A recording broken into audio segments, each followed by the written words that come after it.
Hey guys, this is a van that we are working on currently. The Rhino line, we actually Rhino line the whole grill, which is kind of getting popular now. And we take it around the bumper and go all the way along the side, which I'll show you in a bit. Of course, we like to run the CA tuned bumpers with the Baja lights and the winch, bringing it around. Here's our Rhino lining. And then of course we like to put an extra bunker windows in here, so we have some, this will be above our galley, so we like to, have, when you're actually cooking stuff, you can have to look out, which is nice. One of our Max Trax tables, and this is gonna give us a full suspension lift. It's gonna be all agile off-road stuff here, so it's all here. Kind of coming to the back, we have RE Global, which you can kind of see better on this side. So this is the RE Global, this will be the tire holder.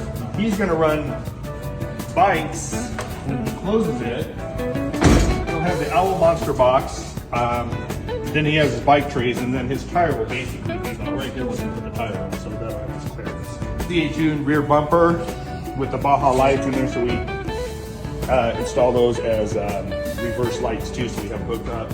Now we're about 4 weeks into this van. We started with basically the subfloor, so that we have the subfloor with the lawn sill. Kind of behind the walls, you don't really see, but it's got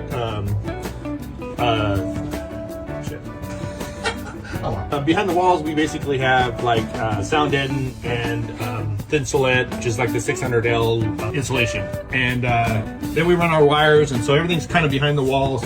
We make marks as we're building these vans. We make marks so we know where to drill. If you can see them, we put tape as on this side where we have a lot of wires. So we'll put tape here, all here, so we know we're not going to drill anywhere near that stuff, so we don't have any issues down the road. But these are the panels, and they're kind of not fully put in, but we're missing a couple things still. But this is kind of how we start. And then we just finished installing this, so it's sanded down.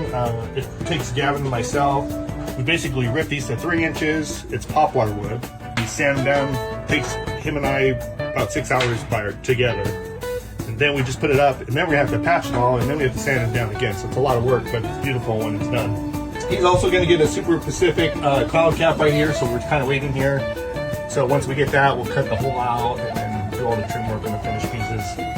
And then, of course, when we're building these vans, we like to upholster all the kind of trim work before we start building the van. So we do this first, and we come back here.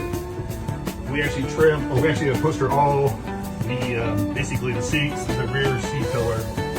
And we do all that before we actually start building the van, so it's kind of all integrated in there, and then we kind of go around that. Van windows direct, so we have a slider here, we have another slider here, and like I said, we have the bunker windows, we have the van speed capsules here, so and then we buy the trim kit and we just build it all around here. So this right here will be the electrical system, so the electricals, we're going to actually start getting ready to do that. This whole side will have the Timberline hydronic system, so that's why everything's still not in. I like to do the speakers out here with the lights. They're actually going to get the Van Essential storage kit, so you'll have storage here on both sides, which is really nice. And we have the rear door struts, stoppers basically on from Canyon Vans. Oh, and we also have RTX Dometic RTX 2000, which we like, and then we'll do trim work around all this. I like to put into my capsules, and that's why I like the capsules. I like to put a dimmer light, so I have a dimmer here with puck light, and of course my USB. I have USB and the C, which is nice, so you can always have a little spot to charge your phones and stuff. We also did a roam rig stereo system, which you can't really see, but it is under this seat, and it does amplify. It's a 10-inch woofer and a amplifier all in one. It's kind of a DIY drop-in kit, but it sounds amazing, so we like to install those on our decks too. Okay, out.